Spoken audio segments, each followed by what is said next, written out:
Ndio maana wanaseti miujiza fake ili waonekane ni watumishi wenye nguvu za Yesu. Kumbe ni watu wa ibilisi. Kumbe ni watu wa shetani. Mimi nasema hivi, kwa ujumla Balaamu ni mwakilishi wa shetani. Hata kama useme amina. Kwa ujumla nasema Balaamu ni mwakilishi wa shetani. Kama yeye ana uwezo wa kusikia sauti ya Mungu, kwa nini asikilize kama Mungu anamtaka? Kwa nini aende kinyume? Haleluya. Haleluya. Haleluya. Kwa nini aende kinyume?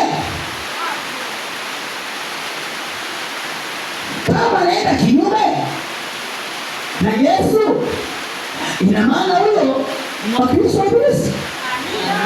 Na leo mawakala wa ibilisi wamejaa. Wana makanisa makubwa, wanasokota makundi ya watu, lakini kumbe ni shetani. Ila ukimwona anafundisha, unasema umepata mtu hapo. Kumbe ndani yake anajua yeye.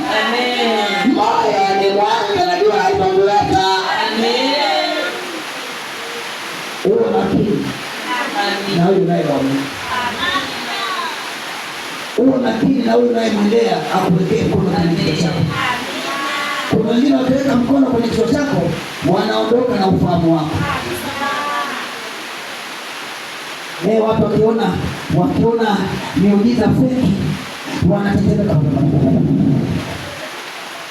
Kumbe shetani ndio kinara wa kutengeneza miujiza feki. Na yeye imekuwa kama ni kivutio.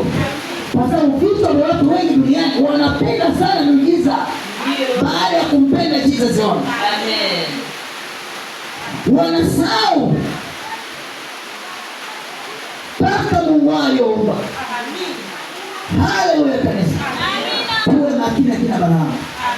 Inawezekana kama mwimba zako ni Balaamu. Mbona kusema amina? Amen. Unamuona mambo yake? Amen. Anakushawishi. Ukaombea na kule. Umeombea tena kwa mzee wetu. Na kule kuna mtumishi, muulize huyu utumishi wake ameanzia wapi? Muulize. Kwa sababu ndani ya kanisa kuna vijana wa Balaamu hapo. Hapa mtasema amina kwa sababu mpo. Amina. Kwa sababu mpo.